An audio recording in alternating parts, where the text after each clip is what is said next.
அனைவருக்கும் வணக்கம். ஏப்ரல் மாத ராசி பலன்கள் 2026. இந்த ஏப்ரல் மாதம் நம்மளோட ராசிக்கு எந்த மாதிரியான சிறப்பு பலன்களை தரப்போகுது அப்படிங்கிறத இப்போ நம்ம டீட்டெயிலாக கிளியராக பார்க்கலாம். வீடியோவை ஸ்டார்ட் பண்ணுறதுக்கு முன்னாடி நம்ம சேனலை சப்ஸ்கிரைப் பண்ணாமல் இருக்கீங்கன்னா மறக்காமல் சப்ஸ்கிரைப் பண்ணிக்கோங்க. அப்படியே பக்கத்தில் இருக்க பெல் சிம்பிளை கிளிக் பண்ணி நோட்டிஃபிகேஷனை ஆன் பண்ணி வச்சுக்கோங்க. அப்போ தான் நாங்கள் பதிவிடக்கூடிய பதிவுகள் அனைத்தும் உங்களுக்கு நோட்டிஃபிகேஷனாக கிடைக்கும். இப்போ இந்த ஏப்ரல் மாதம் விருச்சிக ராசிக்கு எப்படி இருக்குது அப்படின்னு நம்ம ரிசர்ச் பண்ணி பார்த்த வரைக்கும் இந்த மாதத்தில் பிளானட்டரி போர்ஷன்லாம் நம்ம அனலைஸ் பண்ணதில் நம்மளோட ராசிக்கு 4ஆம் இடத்துல செவ்வாய், ராகு, புதன் இந்த 3 கிரகத்தோட கன்ஜெக்ஷன் இருக்கும். இதில் குரு பார்வை உங்களுக்கு சுபத்துவமாக பதியுது. ஸோ அது நம்ம ஒரு பாசிட்டிவாக எடுத்துக்கலாம். அடுத்தது 5ஆம் இடத்துல சூரியன் சனி சேர்க்கை. அது அந்த அளவுக்கு நல்லது இல்லை. முதல் 14 நாட்கள் சூரியன் சனி இணைந்து சஞ்சாரம் செய்வாங்க. அது கொஞ்சம் குற்றம் தான். அடுத்து சுக்கிரன் நம்மளோட ராசிக்கு 6ஆம் இடத்துல இருப்பாரு. அது பரவாயில்ல, விபரீத ராஜயோகத்தை கிரியேட் பண்ணும். 12ஆம் அதிபதி 6ல் இருக்கிறது விபரீத ராஜயோகம். அடுத்தது குரு அஷ்டமத்தில் வழக்கம் போல வக்ர நிவர்த்தியாகி நேர்கதியில பயணம் பண்ணிட்டு இருக்காரு. அதே போல கேது 10ஆம் இடத்துல சஞ்சாரம் செய்யறாரு. ஸோ இதுல ஏப்ரல் 2ஆம் தேதி செவ்வாய் நம்மளோட ராசிக்கு 4ஆம் இடத்துல இருந்து 5ஆம் இடத்துக்கு பயிற்சி ஆயிடுவார். அது நம்ம ஒரு பாசிட்டிவா எடுத்துக்கலாம். அடுத்தது நம்ம பாக்குறது 10ஆம் தேதி புதன் 4ஆம் இடத்துல இருந்து 5ஆம் இடத்துக்கு பயிற்சி ஆயிடுவாரு. நீச்சமாகிறாரு, இருந்தாலும் பரிவர்த்தனையில பலமாயிடுறாரு. குரு புதன் பரிவர்த்தனை. அடுத்தது ஏப்ரல் 14ஆம் தேதி சூரியன் மேஷத்திற்கு பயிற்சியாகி உச்சமாயிடுறாரு. ரொம்ப நல்ல ஒரு அமைப்பு. அடுத்தது 19ஆம் தேதி சுக்கிரன் நம்மளோட ராசிக்கு 6ஆம் இடத்துல இருந்து 7ஆம் இடத்துக்கு பயிற்சியாகி உச்சமாயிடுறாரு. ஸோ அது நான் ஒரு பாசிட்டிவா பார்க்குறேன். ஸோ இதுதான் இந்த ஏப்ரல் மாதத்துக்கான பிளானட்டரி பொசிஷன். இப்போ இந்த ஏப்ரல் மாத ராசி பலன்களை நம்ம தெளிவாக பார்க்கலாம். ஃபர்ஸ்ட் நம்ம ஃபேமிலி எடுத்து ரிசர்ச் பண்ண வரைக்கும் நிறைய பேர் ஃபேமிலியை விட்டு பிரிஞ்சிருப்பாங்க. நான் போன மாதத்தில் சொன்ன மாதிரி தான் இந்த மாதத்திலையும் ஃபேமிலியை விட்டு பிரிஞ்சிருக்கிறதுக்கான சூழ்நிலைகள் உருவாகும். குடும்பத்தை விட்டு பிரிந்து இருக்கிறதுக்கு வாய்ப்பு கிடைக்குதுன்னா பயன்படுத்திக்கோங்க. அது பாசிட்டிவான ரிசல்ட் தான் உங்களுக்கு கொடுக்கும். அதே மாதிரி குடும்பத்தில் சில குழப்பங்கள் அப்பப்போ போகும். ஒரு மாதிரி வருத்த மனநிலை போகும். ஆனால் அது இந்த மாதத்தில் பர்டிகுலராக உங்களுக்கு பெருசாக பாதிப்பை கொடுக்காது. மேலும் இந்த மாதத்தில் சூரியன் சனி சேர்க்க இருக்கிறதுனால தந்தை சம்பந்தப்பட்ட விஷயங்கள கொஞ்சம் அக்கறை கவனம் தேவை. அவசர முடிவு அவசர மாற்றங்களை இந்த மாதத்தில் தவிர்த்துக்கணும். தந்தை சார்ந்த விஷயங்களை கொஞ்சம் விட்டு கொடுத்து அனுசரித்து போய்க்கிறது ரொம்ப நல்லது. தந்தையாருடைய தேக ஆரோக்கியம் மன ஆரோக்கியத்தில் அக்கறை எடுத்துக்கணும். 4ஆம் இடத்துல ராகு இருக்கிறதுனால தாயார் சார்ந்த விஷயத்திலையும் அக்கறையா இருக்கணும். தாயாருடைய தேக ஆரோக்கியம் மன ஆரோக்கியம் தாயாருடைய உறவு நிலை இதுலையும் கொஞ்சம் கவனம் செலுத்தி செயல்படுறது ரொம்ப நல்லது. ஃபேமிலியை பொறுத்த வரைக்கும் கொஞ்சம் ஒரு மாதிரி விட்டு கொடுத்து அனுசரித்து போறது ஒரு பெஸ்ட் ஆப்ஷனா இருக்கும். உடைய வார்த்தைகள்ல கவனம் தேவை.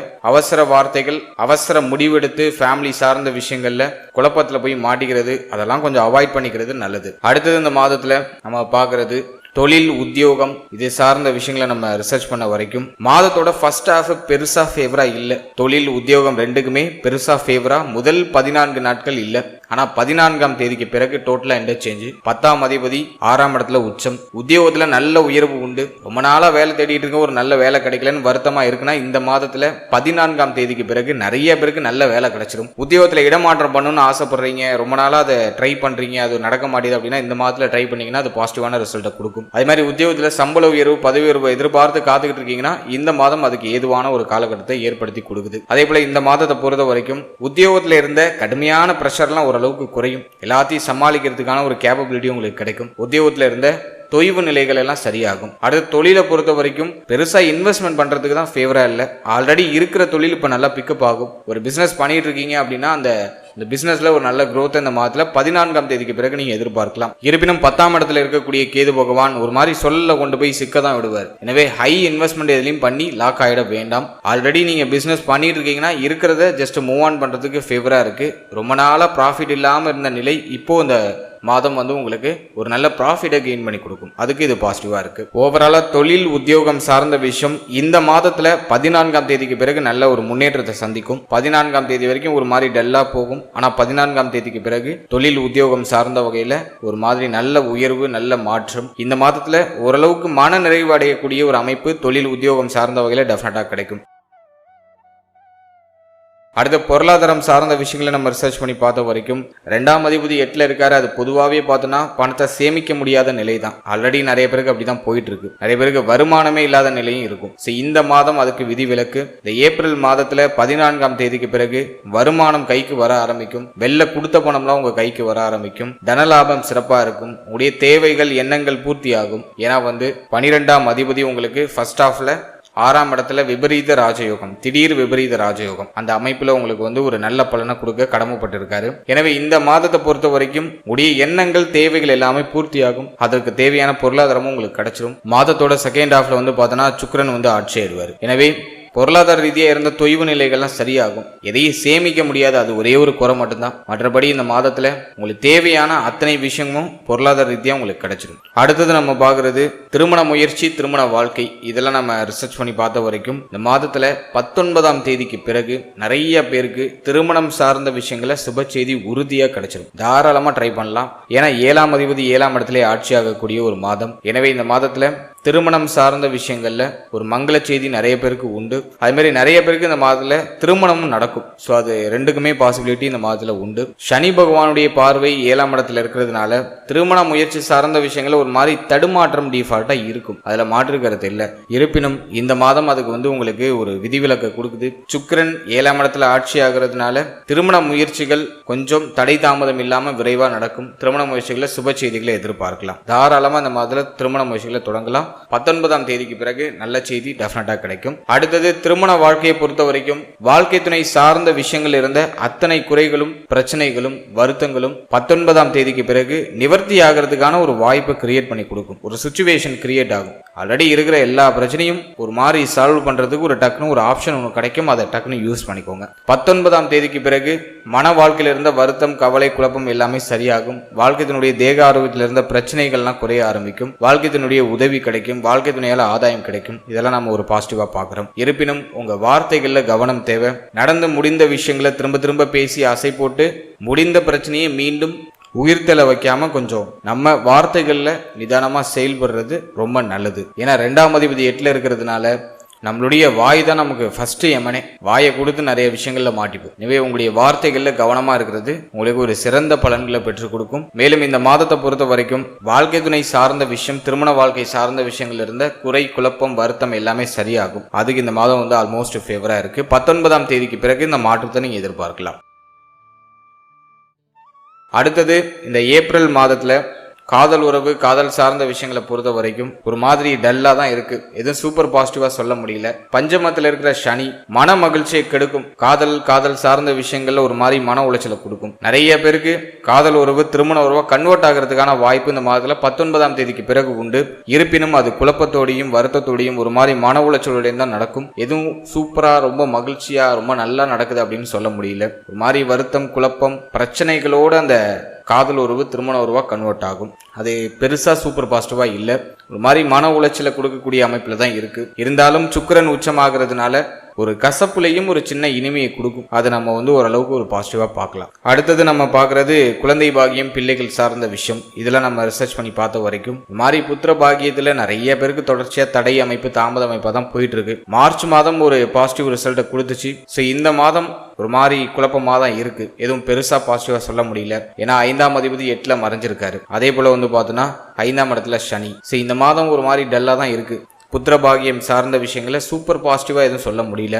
ஆல்ரெடி பிரெக்னன்சியா இருக்கிறவங்க இந்த மாதத்துல கொஞ்சம் கவனமா இருக்கணும். அலைச்சலை குறைச்சிக்கோங்க. குறிப்பா பெண்கள் இந்த மாதத்துல வெளியிடங்களுக்கு அதிகமா பயணம் செய்யறது, இந்த பிரெக்னன்சிக்கு ட்ரை பண்றவங்களாம் தயவு செஞ்சு இந்த வண்டி வாகனங்களை பயணம் செய்யறதுலாம் கொஞ்சம் குறைச்சிக்கிறது ரொம்ப நல்லது. தேவையில்லாத மனசுல போட்டு கவலைப்பட்டு இருக்கிறதையும் கொஞ்சம் குறைச்சிக்கோங்க. மைண்ட் ரிலாக்ஸா வச்சுக்கோங்க. பீஸ்ஃபுல்லா நகருங்க. அதுதான் பெஸ்ட் ஆப்ஷனா இருக்கும். நிறைய பேருக்கு இந்த புத்திர பாகியத்துல சுப செய்தி கிடைக்காததுக்கு ஃபர்ஸ்ட் ரீசன் எதுவா இருக்கும்னா மன உளைச்சல் தான். ஏதோ பல விஷயத்தை போட்டு மனசுல போட்டு தேக்கிக்கிட்டு கவலைப்பட்டு இருப்பாங்க. அது ஃபர்ஸ்ட் ரீசனா நான் பார்க்குறேன். எனவே இந்த மாதத்துல கொஞ்சம் உங்களை ரிலாக்ஸாக வச்சுக்கோங்க. உங்களுடைய உடலையும் மனதையும் முடிஞ்ச அளவுக்கு ரிலாக்ஸாக வச்சுக்கோங்க. அது பெஸ்ட் ரிசல்ட்டை பெற்றுக் கொடுக்கும். அதே போல புதுசாக புத்திர பாகியத்துக்கு முயற்சி பண்றவங்களுக்கு இந்த மாதம் பெருசா ஃபேவரா இல்லை. ஒரு சில மருத்துவ செலவுகள், மருத்துவருடைய ஆலோசனைகளுக்கு பிறகு சுப செய்திகளை எதிர்பார்க்கலாம். அடுத்தது நம்ம பார்க்கறது பிள்ளைகள் சம்பந்தப்பட்ட விஷயம். பிள்ளைகள் சார்ந்த விஷயத்தை பொறுத்த வரைக்கும் இந்த மாதத்துல கொஞ்சம் அக்கறை எடுத்துக்கணும். பிள்ளைகளுடைய தேக ஆரோக்கியம், மன ஆரோக்கியம், பிள்ளைகள் சார்ந்த விஷயங்கள்ல கொஞ்சம் கூடுதல் கவனம் தேவை. ஏன்னா பிள்ளைகளால் ஒரு மாதிரி மன உளைச்சல் ஏற்படக்கூடிய ஒரு காலகட்டம் தான் இது. ஏன்னா வந்து 5ஆம் இடத்துல சனி பகவான், 5ஆம் அதிபதி 8ல. எதுவும் சூப்பராக நம்ம தூக்கி சொல்ற மாதிரி எதுவும் இல்லை. எனவே பிள்ளைகள் சார்ந்த அத்தனை விஷயத்திலையும் பொறுமை, நிதானம், அக்கறை, கவனம் இதெல்லாம் டெஃபினட்டா இருக்கணும். குறிப்பா பிள்ளைகளோட கருத்து போராட்டம் பிரச்சனை இல்லாம நீங்க பிள்ளைகளை அனுசரித்து செயல்படுறது உங்களுக்கு ஒரு பெஸ்ட் ரிசல்ட்டை கொடுக்கும். ஏன்னா இந்த மாதத்துல அடிக்கடி பிள்ளைகளோட மோதல் தான் வரும்.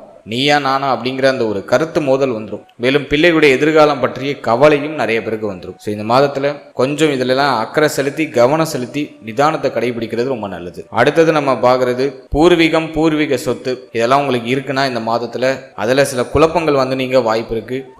பூர்வீக சொத்து சார்ந்த விஷயங்கள கவனம் தேவை. அவசர முடிவு, அவசர மாற்றங்களை இந்த மாதத்தில் தவிர்த்துக்குங்க. அடுத்தது நம்ம பார்க்கறது ஸ்டூடெண்ட்ஸ், மாணவிகளை பொறுத்த வரைக்கும் இந்த மாதத்துல ராகு பழைய மாதிரி நம்மளோட ராசிக்கு 4ஆம் இடத்துல தனித்து சஞ்சாரம் செய்ய ஆரம்பிச்சிருவாரு. 10ஆம் தேதிக்கு பிறகு ராகுவுக்கு கன்ஜக்ஷன்லாம் எதுவும் இருக்காது, குருவோட பார்வை மட்டும்தான் இருக்கும். கல்வி சார்ந்த விஷயங்கள்ல ஒரு மாதிரி கவனச்சிதறல், குழப்பம் இதெல்லாம் இருந்தாலும் குரு பார்வை உங்களுக்கு வந்து ஒரு ரிலீஃப்மெண்ட்டை கொடுக்கும். கல்வியில இருந்த குழப்பங்களுக்கு ஒரு நிவர்த்தியை கொடுக்கும். ஒரு தெளிவான வழிகாட்டுதல் உங்களுக்கு கிடைக்கும். எனவே அதனால உங்களுக்கு இந்த மாதத்துல கல்வி சார்ந்த விஷயங்கள்ல பெருசா எதுவும் தொய்வு நிலை இல்லை, நிறைய ரிலீஃப்மெண்ட் கிடைக்கும். கல்வியில குழப்பம் இருந்தாலும் அதுக்கான தெளிவான வழிகாட்டுதல் உங்களுக்கு டெஃபினட்டா அந்த மாதத்துல கிடைச்சிடும். ஸோ அதை நான் வந்து உங்களுக்கு ஒரு பாசிட்டிவா பார்க்குறேன். எனவே ஸ்டூடெண்ட்ஸ், இந்த மாதத்துல உங்களுடைய சரியான பாதையை சூஸ் பண்றது தான் உங்களுக்கு இருக்கிற ஒரு பெரிய டாஸ்கா இருக்கும். அதையும் சூஸ் பண்ணி கொடுக்கறதுக்கு உங்களுக்கு ஒரு தெளிவான வழிகாட்டுதல் அப்படிங்கிறது உங்களுக்கு கிடைச்சிடும். அதனால கவலைப்பட தேவையில்லை. அடுத்தது நம்ம பார்க்கறது தேக ஆரோக்கியம். தேக ஆரோக்கியத்தை பொறுத்த வரைக்கும் இந்த மாதத்துல பர்டிகுலரா நம்ம கொஞ்சம் எக்ஸ்ட்ரா கேர் எடுத்துக்கிறது நல்லது. ஏன்னா வந்து இந்த நேரத்துல மனம் நம்ம சொல்றதை கேட்காது. மனசுல நிறைய பாரம் இருக்கும், எதையோ நினைச்சு கவலைப்பட்டு உட்காந்துருப்போம். அது தேக ஆரோக்கிய பிரச்சனையா மாத்தி விட்டு போயிடும். டயத்துக்கு சாப்பிடுங்க, டயத்துக்கு தூங்குங்க. உங்களுடைய ஹெல்த்தை கொஞ்சம் எக்ஸ்ட்ரா கேர் பண்ணி பார்த்துக்கோங்க. இந்த மாதத்துல நம்ம பர்டிகுலரா பார்க்கும்போது வயிறு சம்பந்தப்பட்ட விஷயங்கள்ல கொஞ்சம் கவனமா இருக்கிறது நல்லது. பெண்களா இருக்கீங்கன்னா மாதவிடாய் சம்பந்தமான பிரச்சனைகள் ஏதாச்சும் வந்துட்டு போகலாம். நிறைய பேருக்கு ஸ்டொமக் பெயின், வயிறு சார்ந்த உபத்திரங்கள் ஏதாச்சும் வந்து நீங்க வாய்ப்பு இருக்கு. அதுல கவனமா இருக்கணும். அதே போல இந்த மாதத்துல கண் பல் உபாதை வராம பாத்துக்கோங்க. ஏன்னா 2ஆம் அதிபதி உங்களுக்கு வந்து 8ஆம் இடத்துல இருக்காரு. எனவே கண் சம்பந்தமான, பல் சம்பந்தமான பிரச்சனைகள் வந்து நீங்க வாய்ப்பு இருக்கு. நிறைய பேருக்கு இந்த மாதத்துல வந்து இந்த ஃபீவர் சம்பந்தமான விஷயம், சளி தொந்தரவு இதெல்லாம் வந்து அடிக்கடி எட்டி பார்க்க வாய்ப்பு இருக்கு. கொஞ்சம் கவனமா செயல்படுறது ரொம்ப நல்லது. அதே போல மன ஆரோக்கியத்திலையும் கொஞ்சம் தனிப்பட்ட முறையில் அக்கறை செலுத்திக்கோங்க. 5ஆம் அதிபதி 8ல இருக்கிறதுனால சிரிப்பே இருக்காது உங்களுடைய முகத்துல. மன மகிழ்ச்சி சுத்தமா கிடக்கூடிய ஒரு அமைப்பு. 5 கூடியவரும் உங்களுக்கு 8க்கு போயிடுறாரு, 2ஆம் அதிபதியும் 8க்கு போயிடுறாரு. முகத்துல சிரிப்பே இருக்காது. நான் சிரிச்சு ரொம்ப நாளா ஆகுது சார் அப்படின்னு சொல்றவங்க தான் விருச்சிக ராசியை சேர்ந்தவங்க நிறைய பேர் இருப்பாங்க. எனவே இந்த நேரத்துல ஓவர் திங்கிங்கை முடிஞ்ச அளவுக்கு அவாய்ட் பண்ணிட்டு ரிலாக்ஸா டிராவல் பண்ணுங்க, புத்துணர்ச்சியா டிராவல் பண்ணுங்க. அது வந்து உங்களுக்கு ஒரு பெஸ்ட் ரிசல்ட்டை கொடுக்கும். மன ஆரோக்கியத்தை தக்க வச்சுக்கிறதுக்கு தினமும் காலையில தெய்வ வழிபாட்டோட நாட்களை தொடங்குங்க. தினமும் காலையில மெடிடேஷன் பண்ணிடுங்க, தியான பயிற்சிகளை பண்ணுங்க, இஷ்ட தெய்வ வழிபாடு பண்ணுங்க. அது வந்து உங்களுக்கு ஒரு நல்ல ரிலாக்ஸேஷனை கொடுக்கும். ஓவராலா அந்த ஏப்ரல் மாதத்தை பொறுத்த வரைக்கும் உடைய மன ஆரோக்கியத்தை நீங்க சிறப்பாக தக்க வச்சுட்டாலே போதும். மற்ற விஷயம்லாம் உங்களுக்கு ஃபேவரா வந்துடும். மேலும் நான் ஆரம்பத்துல சொன்ன மாதிரி பிள்ளைகள், குழந்தை பாக்கியம், பூர்வீக சொத்து, குலதெய்வம் சார்ந்த விஷயம் இதுல எல்லாம் கொஞ்சம் கவனம் தேவை. மற்றபடி இந்த மாதத்துல ஒரு சுப மாற்றத்திற்கான அறிகுறி தென்படும். அதுவுமே சில குழப்பத்தோடு தான் நடக்குது. ஸோ போன மாதத்தோட ஒப்பிட்டு பார்க்கும்போது இந்த மாதம் பரவாயில்லை, ஓரளவுக்கு ஆவரேஜா நகர்த்தி எடுத்துட்டு போயிடும். மன சோர்வுக்கு இடம் கொடுக்காம உங்களை உற்சாகமா வச்சுக்கிறதுக்கு முயற்சி பண்ணுங்க. அது ஆல்மோஸ்ட் உங்களுக்கு கூடுதலான சிறப்பு பலன்களை பெற்றுக் கொடுக்கும். வாழ்த்துக்கள்.